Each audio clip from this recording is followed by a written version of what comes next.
Entrevista de Alonso Rabido Carmo a Jesús Maestro. 1. En un mundo dominado por la tecnología, la inmediatez, el pragmatismo sin ética y la banalidad sin fin, ¿cuál es el destino de la literatura? ¿Está acaso en peligro de muerte? La literatura no tiene ningún destino específico. El futuro se construye, no se adivina. El futuro de la literatura y el futuro de cualquier otra cosa. Presuponerle a la literatura un destino es un idealismo, acaso también una presunción. La literatura, como el sentido del humor o de lo trágico, se escribe y se construye según la inteligencia de la que se dispone.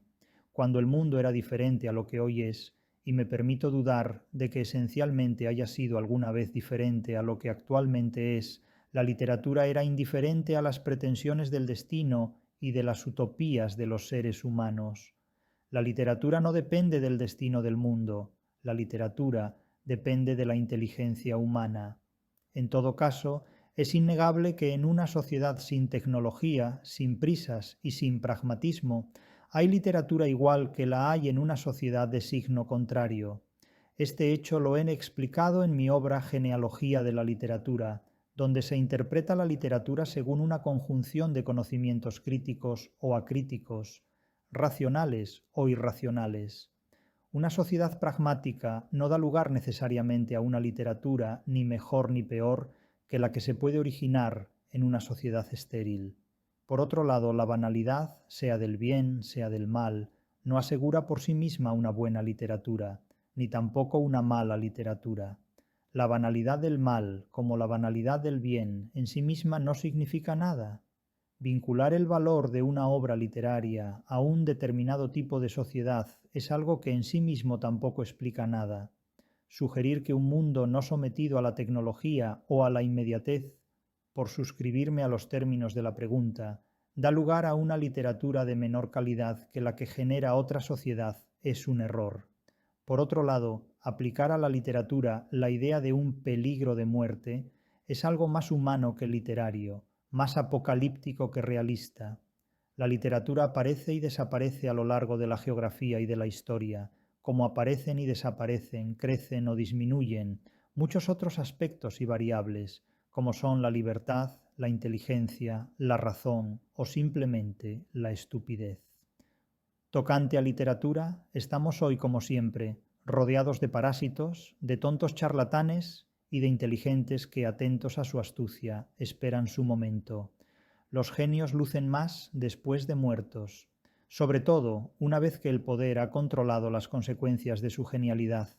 La literatura atrae a todo tipo de parásitos, sofistas, charlatanes y apocalípticos que viven de ella como cualquier vendedor de humo vive de sus vacuidades, desde la felicidad o la geopolítica hasta la aruspicina o el tarot.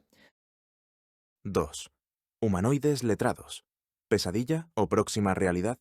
¿Qué es lo peor y lo mejor que tiene la inteligencia artificial que ofrecerle a la literatura? La literatura y la inteligencia artificial no tienen nada que ver.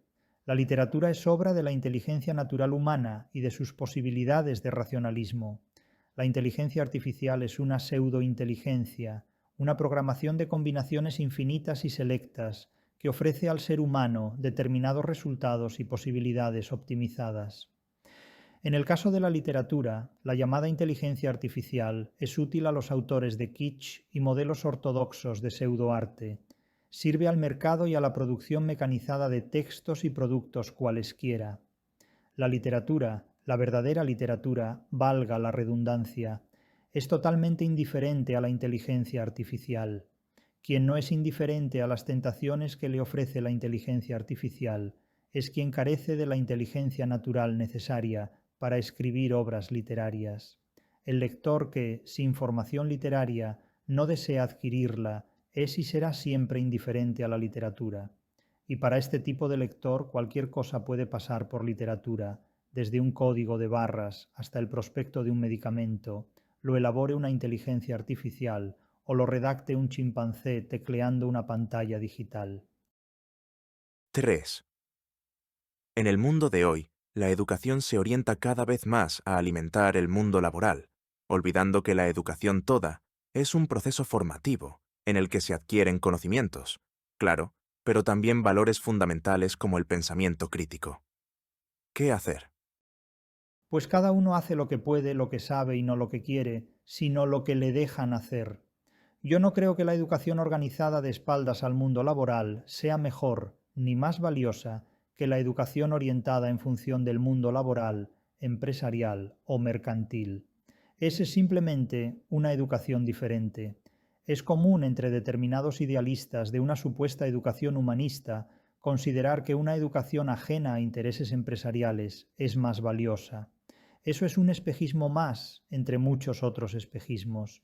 Es incluso una forma de narcisismo gremial, muy propio de humanistas y académicos, y también una forma de supremacismo moral, intelectual y hasta clasista.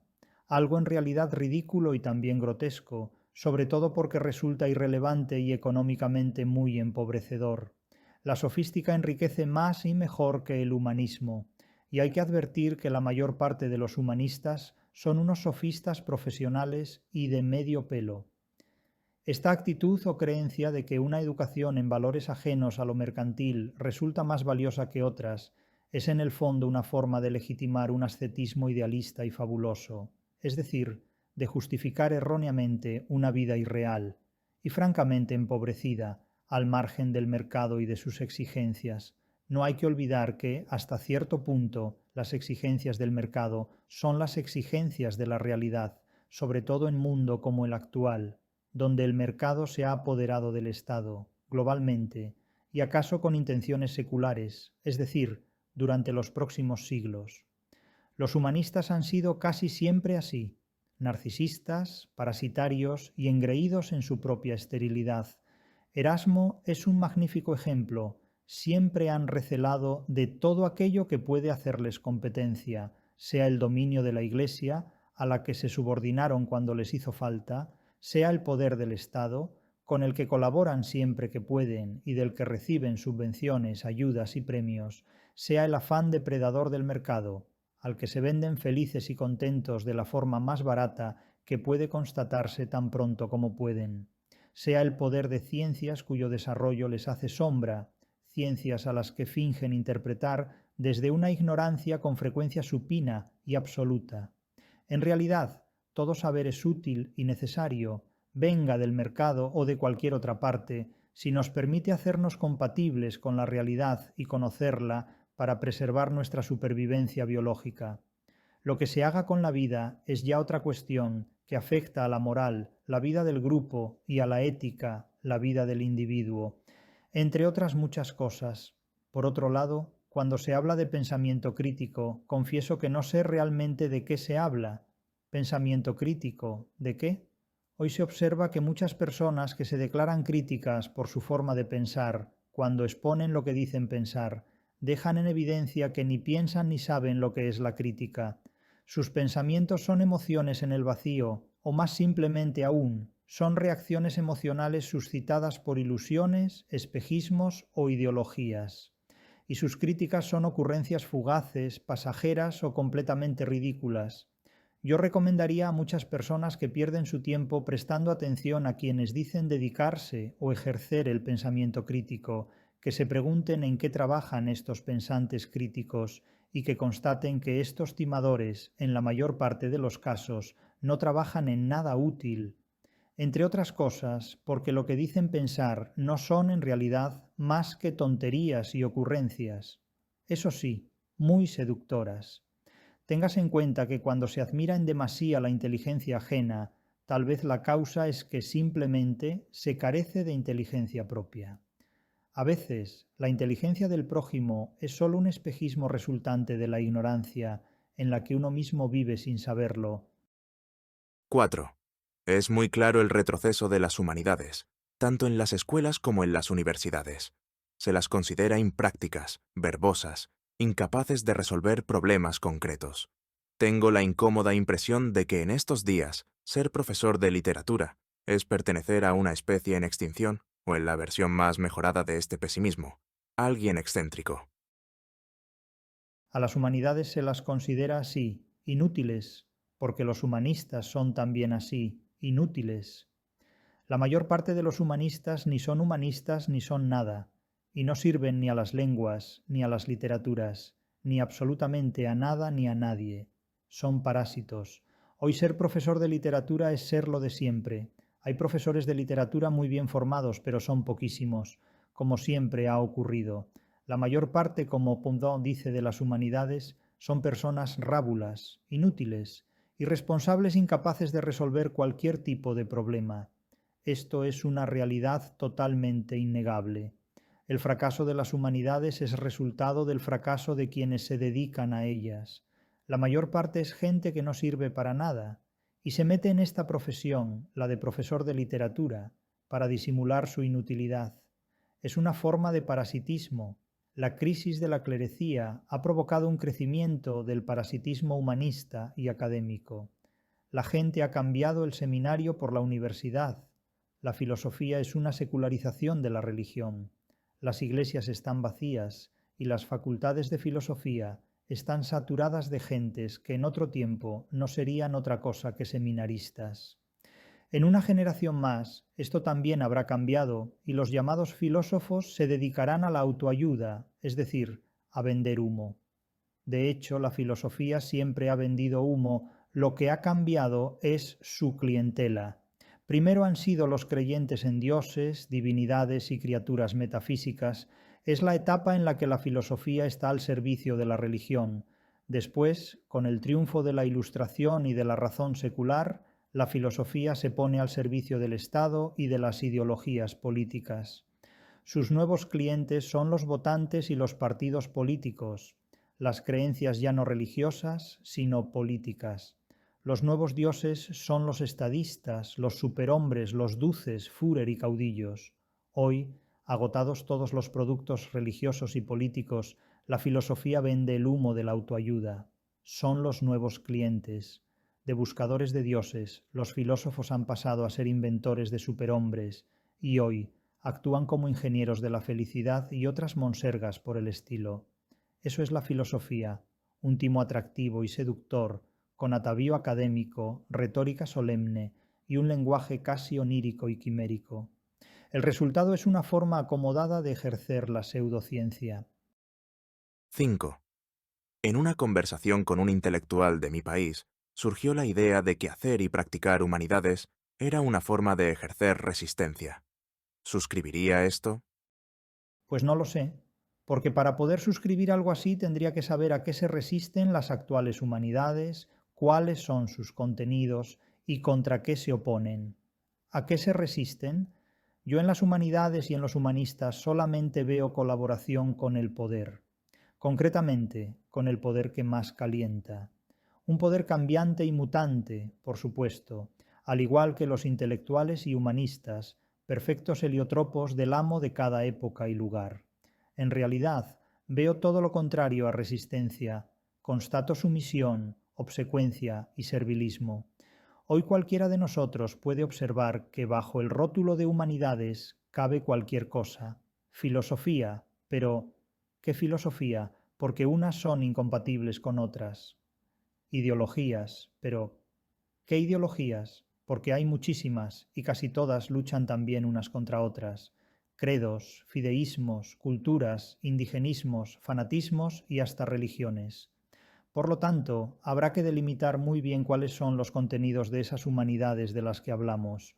Por otro lado, observo igualmente que quienes dicen hablar en nombre de las humanidades son gentes bien acomodadas en el sistema, trabajan en colaboración con diferentes poderes. Veo, sin ser visionario, profesores de universidades del primer mundo muy bien pagados por un aparato político e ideológico que los promociona, edita y galardona globalmente. Por eso me pregunto, no sin razones, ¿en dónde está esa resistencia y contra quién se ejerce? La supuesta resistencia de las humanidades es una farsa, un idealismo, un autoengaño, un timo o un mito, si se permite el anagrama. Muchos humanistas, no generalicemos acríticamente, viven en perfecta consonancia con el poder. Hoy, como ayer, no necesitan oponerse ni resistirse a nada. No hay ninguna razón para ellos ni para ello. Hoy, una gran mayoría de intelectuales europeos animan a las multitudes a ir a una guerra. Lejos de rechazar la guerra, estos intelectuales exigen que Europa se rearme y agitan a las masas a guerrear. Pero no veo que ninguno de estos intelectuales se haya alistado en ningún ejército ni frente de guerra. ¿Dónde está entonces la resistencia de las humanidades? Yo solo veo colaboracionismo de estos humanistas con el poder político. Si tanto quieren proteger al pueblo de una guerra, en lugar de animarlo a guerrear, deberían ser ellos quienes lo defendieran alistándose en el ejército que consideren oportuno. ¿Por qué no rehabilitan, con el ejemplo, la clásica tradición de las armas y las letras? Si quieren guerra, que vayan ellos al frente de guerra, pero que dejen al pueblo en paz, nunca mejor dicho, porque hoy el pueblo sabe que la guerra es la distancia que separa a los idealistas de la realidad, y lo saben mejor que todos esos intelectuales y humanistas que incitan a la guerra en tiempos de paz. Hoy, como ayer, muchos de estos intelectuales, insisto en no generalizar, son los mayores idealistas de una sociedad, y los idealistas son los más peligrosos recursos humanos de cualesquiera totalitarismos, son sus fuerzas armadas básicas. 6. ¿Cómo se explica usted estos retrocesos educativos? ¿El solo poder de las agendas conservadoras es suficiente para eso o hay más? Se cambian los finales de obras clásicas para no ofender a ciertos auditorios. En el peor de los escenarios se prohíben y censuran libros y autores. ¿A dónde vamos? Vamos a donde siempre hemos estado, a una lucha constante por la libertad. Los retrocesos educativos, como los avances educativos, son ciclos históricos, geográficos y políticos, como son todas las cosas, y también la literatura misma. Los programas y las agendas conservadores, como los de sus adversarios, son cambiantes y mutantes, como sus propias denominaciones: ilustración, idealismo, marxismo, krausismo, socialismo, comunismo, globalización, woke, etc. La polionomasia es infinita. Hoy son unos y mañana otros. Las gentes de cada época y lugar hipotecan sus vidas defendiendo a unos o a otros según momentos, circunstancias y variables. Pero en esencia todo sigue igual. Unos oprimen y otros son reprimidos. Unos hacen de inquisidores y otros de herejes. En todas las épocas se ha interpretado el pasado y también el presente según el poder imperante. Hoy igual. Cambia quien ejerce el poder y cambia el contenido de la censura, pero el poder como tal y el acto de censurar como tal siguen vigentes. Hoy, como siempre. Esperar lo contrario es un idealismo, una vana espera. Si alguien pensaba que la democracia era un sistema político diferente a otros, en nuestro presente siglo XXI tiene las respuestas necesarias para desengañarse. Cada cual que haga y que piense lo que quiera, pero lo cierto es que, en plena democracia, la censura se impone con la misma fuerza que en siglos pasados bajo absolutismos feroces y reprobables. Digo con la misma fuerza, pero no siempre con las mismas consecuencias. Hoy no se quema a la gente viva en una hoguera, ni se la guillotina en una plaza pública, por el momento, pero no es menos cierto que muchas personas esperamos de la democracia algo más que la derogación de hogueras y guillotinas. Ha sido un paso decisivo, pero sospechamos que es insuficiente y tememos que puede resultar reversible. ¿A dónde vamos? Yo no lo sé. No manejo la presciencia ni la aruspicina, pero espero que no volvamos a revivir feroces tragedias como las del pasado más reciente, tragedias como las de una Alemania que legitimó en el poder a los ingenieros del nazismo tras la primera posguerra mundial y hasta su derrota en mayo de 1945. ¿Acaso vamos hacia un mundo en el que la democracia se comporta ya de hecho y de derecho como un nuevo totalitarismo, pero con formas insólitas y tal vez no tan cruentas como en otros tiempos pasados? Eso lo sabrán quienes sobrevivan a la primera mitad del siglo XXI, porque cuando la democracia se comporta como si fuera un totalitarismo, es posible que la democracia sea ya un totalitarismo que finge ser una democracia. 8. Hay múltiples maneras de interpretar la vida de Alonso Quijano, luego Don Quijote, el idealismo, la locura, la ilusión barroca, etc. ¿Qué se lee contemporáneamente? ¿Hacia dónde van las recientes lecturas del Quijote?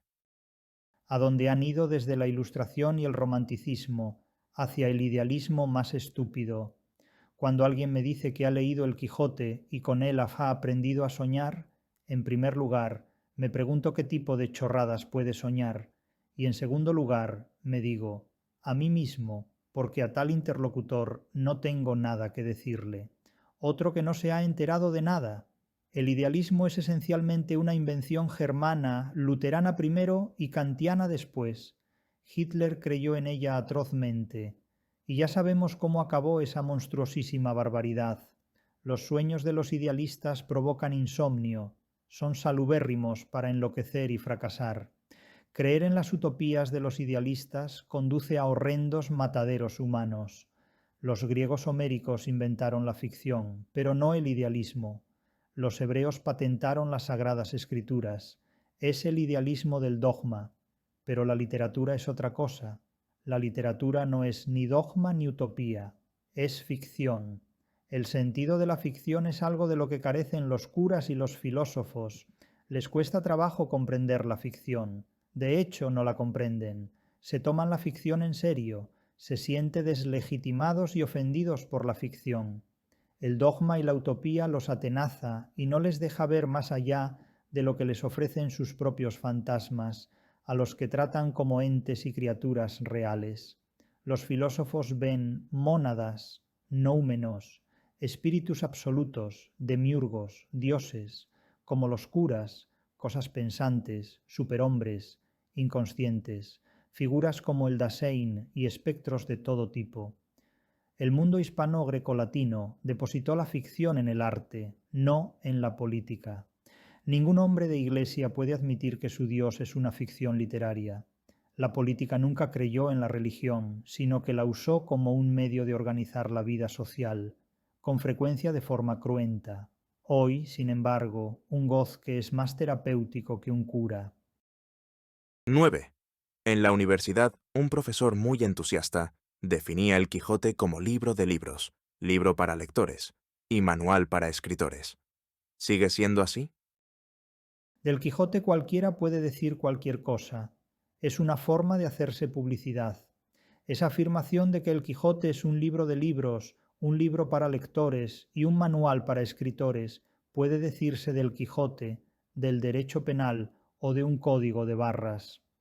Es propio de un profesor de universidad hacer ese tipo de afirmaciones. Me recuerda a las de Tomás Rueda, ese personaje cervantino que se creía de vidrio solo porque se comió el membrillo de una cortesana y su inmadurez sexual no le permitió estar a la altura, un tontaina que llena la novela, que lleva su nombre de un cúmulo de afirmaciones estúpidas y vacuas que causan la admiración simplona de los profesores, doctores y teólogos universitarios que dicen haberle dado clase.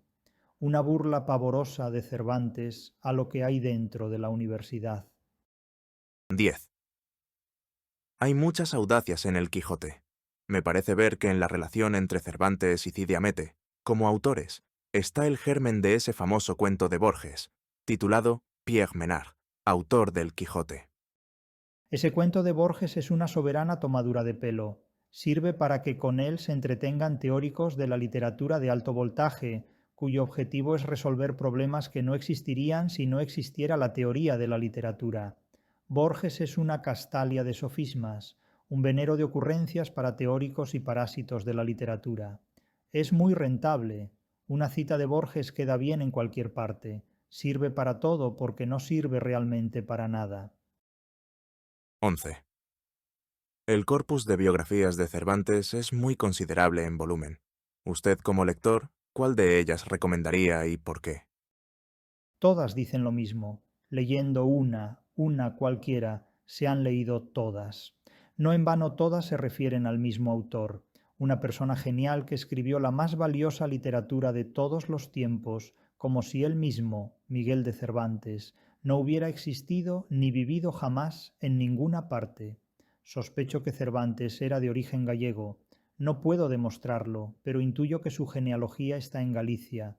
Y digo lo que he dicho ya muchas veces, todos los españoles comunes y corrientes, aquellos que no formamos ni hemos formado nunca parte de las élites, somos un Cervantes que no ha escrito el Quijote. 12. ¿Qué obra de autor español contemporáneo le parece particularmente destacable desde su punto de vista? Después de 100 años de soledad, no se ha escrito nada superior a esta epopeya contemporánea del mundo hispano. A partir de aquí, cada cual puede hablar de sus gustos y disgustos, personales y literarios, como le venga en gana. Yo digo lo que pienso. 13. Se han discutido largamente los méritos científicos de la teoría literaria.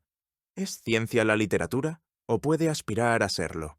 Suponga que se lo pregunta un párvulo. La tesis 4 de la crítica de la razón literaria dice explícitamente que la literatura no es una ciencia, y lo explica con las siguientes palabras. La literatura no es una ciencia ni una filosofía, aunque pueda contener informaciones científicas o aseveraciones filosóficas. La literatura es una obra de arte poética y ficticia, que exige, más allá de lo sensible, una interpretación inteligible en términos racionales, críticos, científicos, dialécticos y sistemáticos, la cual constituye un desafío permanente a la inteligencia humana. Afirmar que la literatura es una ciencia es una absurdidad del tipo el agua oxigenada es una ciencia o un podenco es una ciencia. Pero los filósofos tienen más ocurrencias que los poetas. Cada cual se gana la vida como puede. Lo comprendo. Los párvulos no preguntan sobre lo que ignoran, porque no son conscientes de lo que ignoran. Los párvulos preguntan ocurrencias, con frecuencia filosóficas. Si un árbol se cae y nadie lo oye caer, ¿hace ruido o no hace ruido? Dos filósofos podrían estar siglos debatiendo al respecto. Una persona trabajadora no puede permitirse tal ergotismo, tiene que ganarse la vida. Una pregunta que plantea si la literatura es o no una ciencia revela esencialmente una incapacidad previa y duradera ante la literatura y ante las ciencias. Una pregunta así implica, ante todo, una pésima digestión y estudio de ideas y conocimientos en relación con la literatura y con las ciencias. Una pregunta así es el resultado de una intoxicación filosófica grave. La filosofía, con frecuencia, estropea todo lo que toca. La filosofía, por desgracia, y es muy triste decirlo y aún más lamentable constatarlo, está muy adulterada por la ignorancia de la mayor parte de las personas que se dedican a ella. 14. Usted ha dicho una frase polémica. Los ricos no tienen ideologías, tienen dinero, y ha dejado la ideología en manos de los pobres. ¿Podría dar más detalles sobre esto? Sí, lo que dije exactamente, y está escrito en mi libro Una filosofía para sobrevivir en el siglo XXI, es que los ricos no tienen ideología, tienen dinero. La ideología es la emoción de los pobres. Es tan evidente que no necesita en realidad ninguna explicación. Las ideologías son formas de organizar emocionalmente la ignorancia colectiva.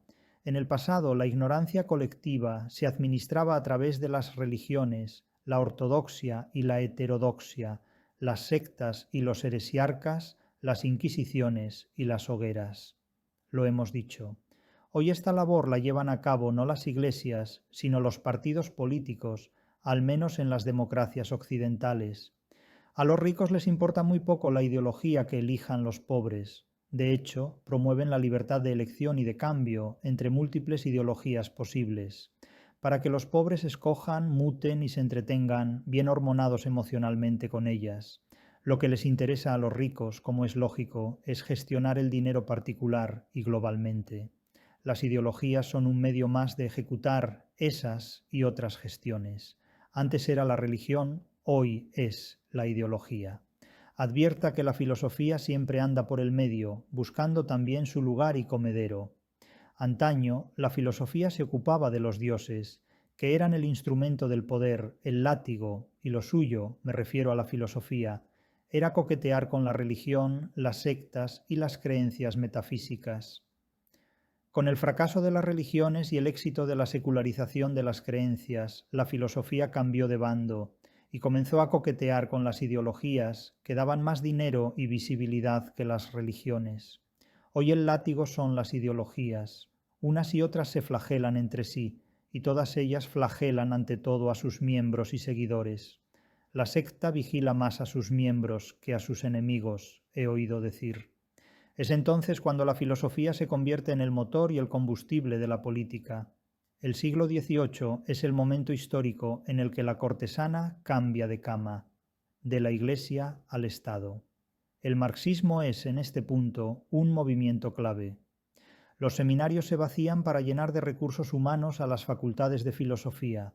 El resultado, como el objetivo, es el mismo: la gestión de las creencias colectivas, primero en nombre de la religión, después en nombre de la ideología, hoy en nombre de la autoayuda. Fíjese que la filosofía está en todas partes. Ayer, confesionalizada en las iglesias, bajo la cobertura de la teología; hoy, secularizada y politizada en los partidos políticos, bajo la indumentaria plural de las ideologías. La democracia posmoderna hace el resto. ¿En dónde están los ricos? Donde han estado siempre, trabajando en sus negocios, haciendo caja. Los ricos trabajan mucho más de lo que los pobres imaginan, y su vida no es tan fácil como se cree, ni como se idealiza desde las clases más bajas. ¿En dónde están los pobres? Donde siempre, sobreviviendo como pueden, haciendo milagros para llegar a fin de mes, y siempre hablando de política, e hipotecando su vida en nombre de una o varias de las religiones o ideologías que los administradores de emociones diseñan para ellos. Da igual que se les diga con palabras claras y precisas. La mayor parte de la gente no se entera de nada. La verdad se puede publicar a los cuatro vientos. Da lo mismo. La verdad no interesa a nadie, y menos que a nadie a los filósofos. Con frecuencia se jactan de afirmar que son más amigos de la verdad que de Platón. En realidad son, como todo ser humano, más amigos de los vicios que más virtuosamente dicen combatir, como lo es todo hijo de vecino. Sin duda, la gente prefiere la mentira, siempre. El prejuicio es mucho más rentable que cualquier otra cosa. Entre el original y el sucedáneo, la gente compra el sucedáneo. El éxito del low cost no es una casualidad. 15. Usted tiene una clara vocación por la docencia y por la crítica. Me pica la curiosidad por saber si ha incursionado en la ficción, si a lo mejor es autor de una obra secreta. Sí, he escrito 2 cuentos totalmente irrelevantes que están disponibles en mi canal de YouTube, en estos 2 enlaces. Se titulan Yo soy casi Luzbelina y yo no soy una ficción. Cualquiera puede acceder a ellos. He escrito más. Los publicaré cuando me parezca. Y aclaro acaso algo importante. Yo no tengo vocación en absoluto ni por la docencia ni por la crítica. Yo tengo interés en que la literatura tenga valor y en que el ser humano sea capaz de interpretar esos valores.